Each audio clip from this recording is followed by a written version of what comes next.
Ace Frehley lowered his guitar. He looked down at the front row. And he stopped the music. Madison Square Garden. November 1978. 15,000 people. The Dynasty tour. Kiss at the height of their power, makeup, pyrotechnics, blood, fire, the greatest rock and roll spectacle on earth. Ace Frehley stood stage right in his silver spaceman makeup, his Gibson Les Paul custom hanging from his neck. The band was deep into Shock Me. Ace's song, his solo showcase, the moment every night when the spotlight belonged to him alone. He'd played this solo 1,000 times. Eyes closed. Fingers moving across the fretboard with muscle memory perfected through endless repetition. The notes screaming through Marshall stacks, the crowd roaring, the familiar rush of performance carrying him through the progression he could play in his sleep. But tonight, something made him open his eyes. A small piece of cardboard. Front row. Stage right. Held up by hands he couldn't quite see in the lights. Handwritten in black marker. 3 words. Ace's fingers stopped moving. The solo cut off mid-phrase, the last note hanging in the air before dying into feedback. His hands dropped from the fretboard, arms falling to his sides. The guitar hung silent against his chest.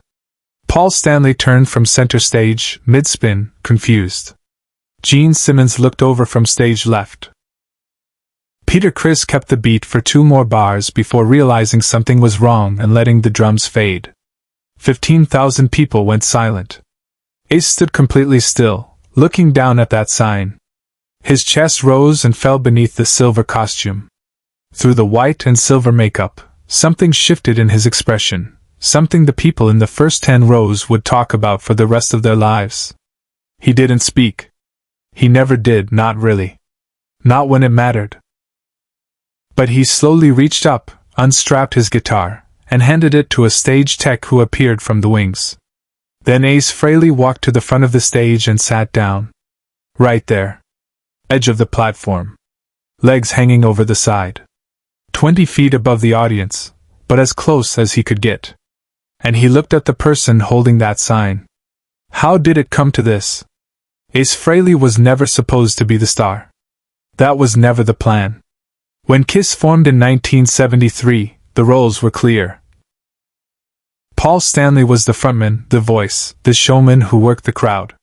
Gene Simmons was the demon, the fire breather, the blood spitter, the visual spectacle. Peter Criss was the jazz-trained drummer with the powerful voice who sang the ballads. And Ace? Ace was the guitar player. The quiet one. The guy who showed up, played his parts, collected his check, and didn't say much. The makeup helped. The silver spaceman character gave him something to hide behind. A persona that required no talking, no stage banter, no interaction beyond the music. He could stand on his riser stage right, play his solos, shoot rockets from his guitar, and let the others handle the performance. That's what people thought they were getting, a showman in makeup. Special effects. Spectacle. They didn't understand that Ace Frehley didn't need spectacle. He had something else. He had touch. The way his fingers bent notes. The way he made a Les Paul sing with a tone that was somehow both aggressive and melodic. The way he could take a simple pentatonic phrase and make it mean something, not through technical complexity, but through feeling. But in 1973, nobody cared about that. They cared about the makeup. The costumes. The fire. The show. Ace didn't argue. He never did. He just played. And slowly, quietly, without ever demanding it, he became the fan favorite. Letters started coming to the fan club asking about the spaceman. Kids started wearing silver makeup instead of demon makeup. When Kiss played live, the loudest screams came during Ace's solos, not because of the rocket-shooting guitar, but because of what happened in the moments between the explosions. The music industry didn't understand it. Producers would tell the band, Ace needs more presence. More stage banter. He needs to engage. Ace would nod, say nothing, and go back to his guitar. Managers would suggest he do interviews, talk more, build his brand. Ace would shrug and leave the talking to Paul and Gene. Critics would write that Ace Frehley was adequate, or serviceable, or overshadowed by the band's theatrical elements. Ace would read the reviews, laugh quietly, and play the same way he always had. Ace didn't defend himself. He never did. But the fans knew. They heard what the critics didn't. They felt what the producers couldn't quantify. When Ace played Cold Gin, or Shock Me, or Parasite, something happened that had nothing to do with makeup or pyrotechnics. Something real. Something human. The guitar became a voice that said things Ace couldn't, or wouldn't, say out loud. By 1978, Kiss was the biggest band in the world. 4 solo albums released simultaneously. A television movie. Merchandise in every toy store. Stadium tours that sold out in hours. But the pressure was immense. The schedule was brutal. The expectations were impossible. And the cracks were starting to show. Ace was drinking more. Missing rehearsals sometimes. Showing up late. The press started running stories about tension in Kiss, and Ace Frehley's problems. Gene and Paul would do interviews defending the band. "We're fine. We're a family. There are no problems." Ace said nothing. He just kept playing. November 1978. Madison Square Garden. Night 2 of 3 sold-out shows. The band was exhausted. Ace had barely slept. There'd been an argument earlier, something about stage cues, about Ace missing a mark, about professionalism. Paul had said something. Gene had agreed. Peter had stayed quiet. Ace had listened, nodded, and walked away. No defense. No excuses. Just acceptance. That's how it always went. People would tell Ace what he was doing wrong, what he needed to fix, how he needed to be better. And Ace would let them talk. Because Ace Frehley had learned a long time ago that some people only hear what you say. But everybody feels what you play. Subscribe and leave a comment, because some moments only make sense when we remember them together. The show that night was going well. The crowd was electric. The band was tight despite the tension. They'd made it through the first hour without incident. The hits, the solos, the fire breathing, the blood spitting, all the things people expected from a Kiss show. Then came Shock Me. Ace's moment. His solo. His song about getting electrocuted on stage and surviving. A real event that had become mythology. He stepped into the spotlight, closed his eyes, and started to play. The solo was perfect. Every note exactly where it should be. Technical precision meeting emotional depth. The crowd was on their feet, screaming, holding up lighters, lost in the moment. And that's when Ace opened his eyes and saw the sign. Front row. Stage right. Small piece of cardboard held by someone he couldn't quite make out through the lights. 3 words in black marker. Thank you, Ace? Not. Thank you, Kiss. Not a request for a song. Not a marriage proposal or a crude joke or any of the 1,000 things people held up at concerts. Just 3 words. Direct. Simple. Personal. Thank you? Ace's hands stopped moving. The music died. His arms fell to his sides. The band stopped playing. The crowd went silent. 15,000 people suddenly uncertain what they were witnessing. Ace handed his guitar to a tech. Sat down at the edge of the stage. Looked at the person holding that sign. It was a kid.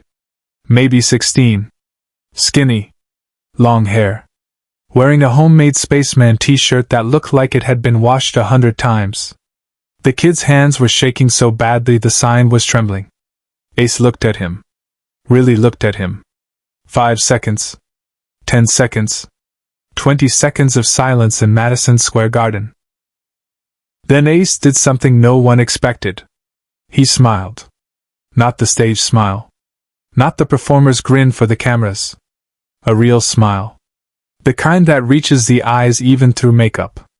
And he pointed at the kid. Just once. Direct. Acknowledgement. The kid's face crumpled. Started crying right there in the front row. held that sign higher. Ace nodded once, stood up, walked back to his spot, took his guitar from the tech, and finished the solo. But something had changed. The notes were the same. The fingering was identical. But the feeling was different. Heavier. More deliberate. Like Ace was playing directly to that kid in the front row, saying everything he never said out loud. When the solo ended, the crowd erupted. Not the usual concert roar. Something deeper. Like they'd witnessed something they didn't fully understand but knew mattered. Away from the spotlight, Ace made a choice no one expected. After the show, backstage, the band was getting out of costume. Paul and Jean were talking to the tour manager about tomorrow's show. Peter was on the phone with his wife. Ace sat alone in his dressing room, makeup half removed, still in his stage pants and boots. A knock on the door. Yeah. Security guard. Ace, there's a kid outside.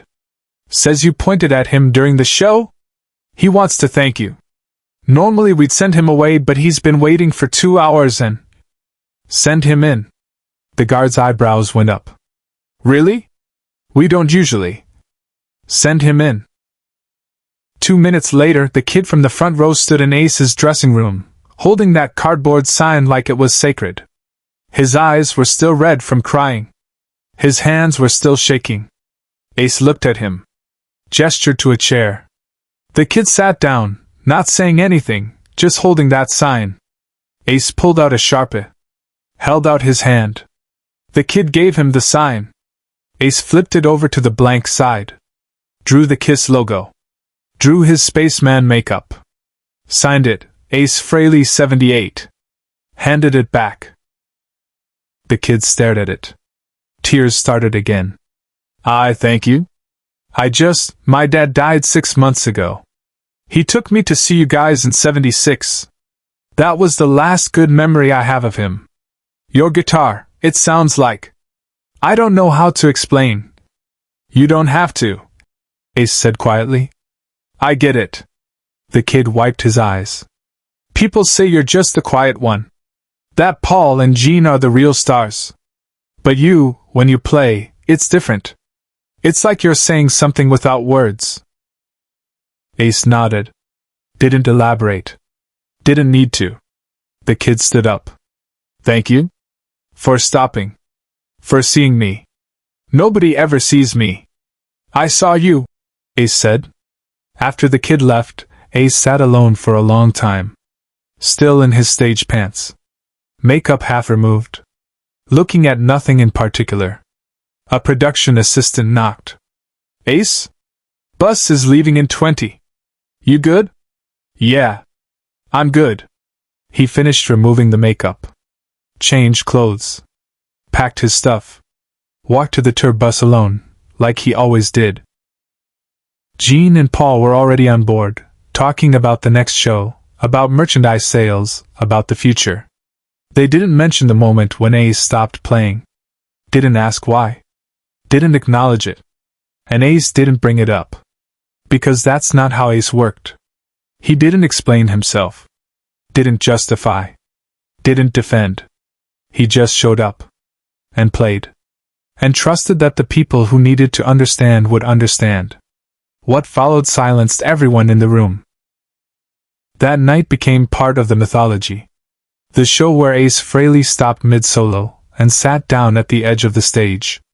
The night he broke the fourth wall of rock and roll spectacle and acknowledged one person in a crowd of 15,000. The bootleg audio circulated for years.